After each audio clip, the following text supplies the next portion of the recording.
You're listening to Power 750 WAUG and online at power750.com. Thank you once again for tuning in to the BabeThomHerman Show with your host here, Herman. And once again, with last week, if you didn't join us last week, we're going to continue to talk about the topic that was presented to my listeners on last week, which was, can the NCAA reform itself? I know that I stated earlier on week one of my show, the first broadcast, that I am committed to bringing you the listener the updates of our local Big Four teams. That includes North Carolina State Wolfpack, UNC Tar Heels, Duke Blue Devils, Wake Forest, Demon Deacons, and also the North Carolina Central Eagles, all D1 teams. Well, there are men's and women's basketball programs. And also, we're committed to keeping you updated with the local professional hockey team, the National Hockey League's Carolina Hurricanes. But unfortunately, being a 30-minute segment program, I'm going to focus more on this week and next week on can the NCAA reform itself. And with the world of the internet now, you can just at your leisure check updated scores, ACC scores, and standings if you will go to theacc.com. Once again, that's theacc.com. And it will give you thorough updates of any team in the league that you're interested in. And you may not be a fan of any of the teams that I keep you to listen to updated with, but you could go at your leisure and look at the updated ACC scores and standings. Just to bring you up to date of what we talked about last week and what we're currently going to talk about today is, can the NCAA reform itself? Like I mentioned last week, there's 3 major lawsuits that may, in fact, get the NCAA to do just that, or at least motivate them from this standpoint. The first lawsuit by Ed O'Bannon, former UCLA standout who led them to the national championship in 1995. Ed O'Bannon, a former basketball player. In this case, along with former collegiate football, basketball players, is in reference to the NCAA using their likenesses and images on trading cards, video games, and so forth, and they're not receiving any of the revenue. The revenue, of course, goes back to the NCAA and the schools that the players attended. In this case, would be the UCLA Bruins. I think Oscar Robertson, former NBA great, is also on board with this lawsuit, along with former Boston Celtic Bill Russell. The second major lawsuit was the Joseph Agnew case, where Joseph Agnew, former Rice University football player, and a group of athletes challenges the NCAA rules that can lead to termination of scholarships before the athletes can graduate. You may say, how can that happen? Currently, the NCAA imposed a 1-year limit on scholarships. This allowed coaches, in their eyes, to discard student athletes who are injured, become no longer of value to their respective universities. But to update you on that lawsuit was actually dismissed in September, and it was dismissed with prejudice, which basically means, bar an appeal, that lawsuit's over. Joseph Agnew cannot replete his case. However, anyone else with a similar case can replete it. I think, in my eyes, that's why the NCAA is pleading, along with Mark Ebert back in October, to initiate a 4-year scholarship offer to athletes. And we'll go more into that in a few minutes. Instead of the current 1 year, he is pushing for, and with some resistance, of course,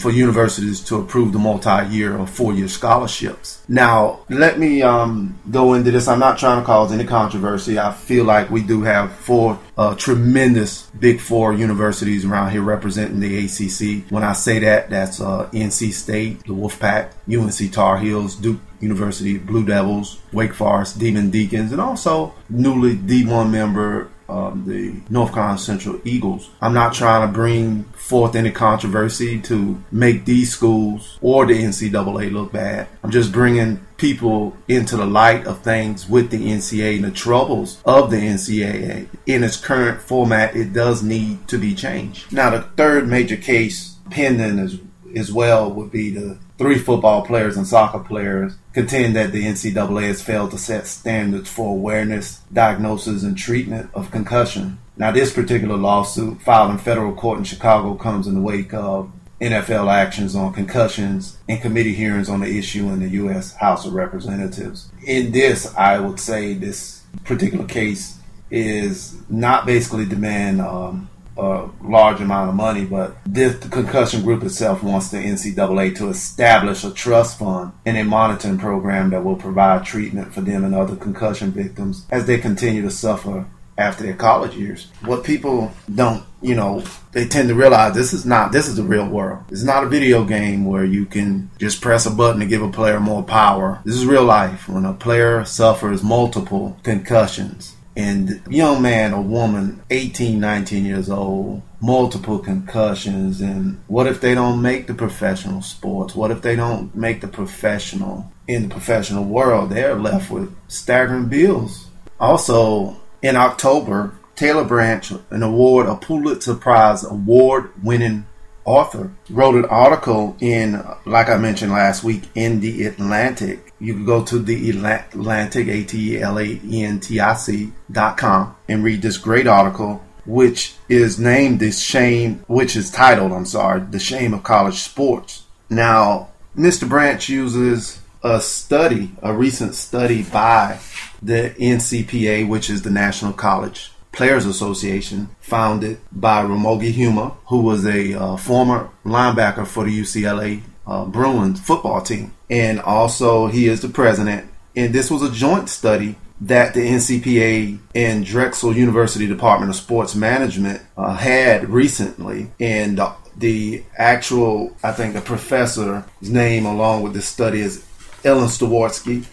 Dr. Ellen Staworski, and that's Ellen J. Staworski. And in this report titled "Study College Athletes Are Worth Six Figures Live Below Federal Poverty Line." Once again, that study was titled "College Athletes Worth Six Figures Live Below Federal Poverty Lines." This was a great study, and I will, in a few minutes, bring in a recent interview by Ramogi Huma, where he explains what he feel like some of the recommendations they felt needed to be initiated in college athletics, especially in the revenue-driven sports of football and also college basketball. And when I say revenue-making sports, those are the sports that bring in the big dollars for the universities. Now, one particular study that got my attention in this recent research that they done, they used the model of how to find out the fair market value of particular athletes such as football players and basketball players. The model they use is the current model used by the NFL and NBA.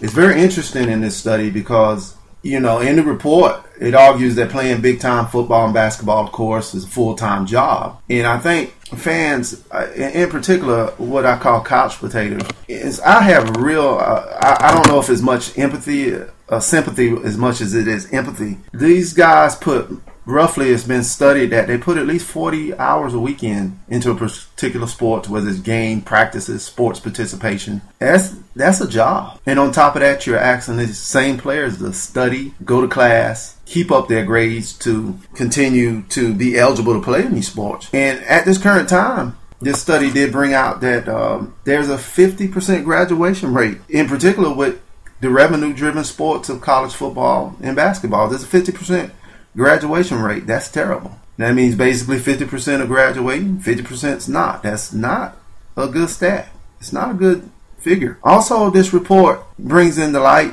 players at the most powerful programs are worth millions. In this particular report, the report estimates that Duke University basketball players are worth the most out of this. For basketball, each Duke player is worth around $1 million each, according to the study. While in football, Texas football players top that sport at around each player being worth around $513,000. Now, once again, the way they got to the fair market value is using the current models by the collective bargaining agreements that the NFL and NBA use. The NFL at 45% and the NBA at 50%. Now, also in reference to this, this is based on FBS schools, and that's football subdivision schools. Also in reference to that, each player on average is worth $121,000 per year in football, while the average basketball player is at that level would be worth about $265,000.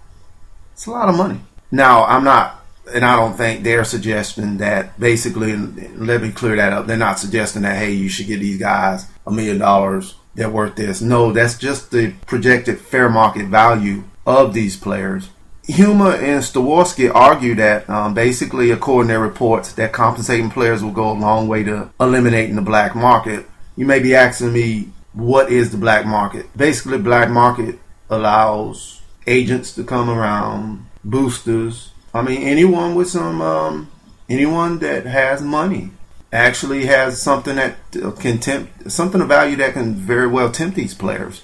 We've seen that at the University of Miami last football season rather. And also we've seen that with the Ohio State Buckeye football team the prior season.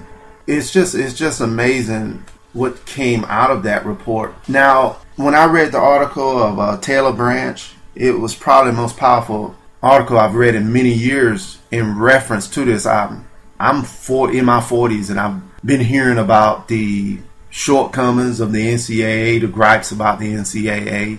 And don't get me wrong, everyone needs some type of governing body in my eyes. The NCAA has to have rules out there. If not, if they didn't, it would be a bonanza out there. Also, one of the interesting research and read up on this study is after interviewing 95 out of the 120 FBS college presidents in 2009, the Knight Commission reported, and it looks like their findings, that some of the presidents, and when we're talking about presidents, we're talking about college presidents, would like to see changes implemented, serious changes, but they don't see themselves as a force for the changes needed. And they don't seem to have an answer, a resolution to this problem. Now, Hume responded in reference to that with also stating that the FBS college presidents admit some form of failure in their lack of ability to initiate comprehensive reform.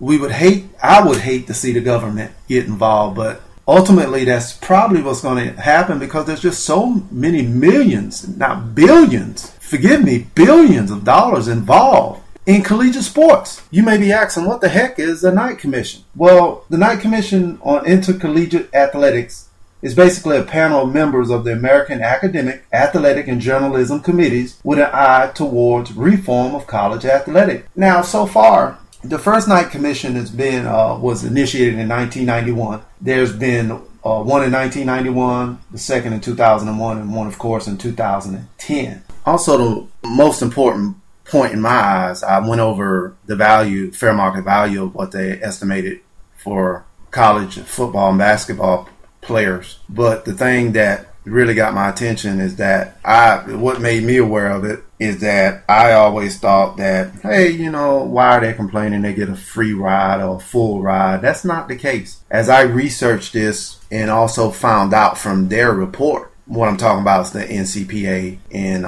Drexel University Department of Sports Management's joint study, is that the NCAA mandates a cap on every athletic scholarship. What that means? Basically, the full cost of attendance for a scholarship is not covered. It's below the cost of attendance. The NCAA rationale is basically just to save money. Basically, a full scholarship isn't a full scholarship.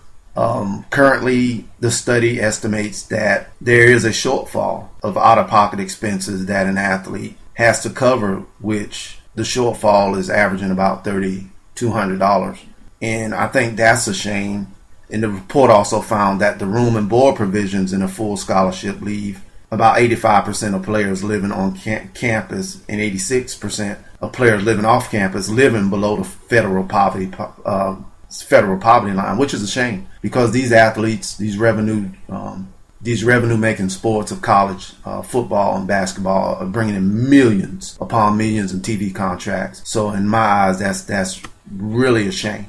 The Babe Tom Herman Show is sponsored by a natural skincare studio located in Durham, North Carolina at 7011 Iredale Street, 919-416-1490. Give Eugenia a call and set up your manicure, pedicure appointment. Eugenia also specializes in facials. She is a licensed esthetician and manicurist with 22 years of combined experience. So once again, give her a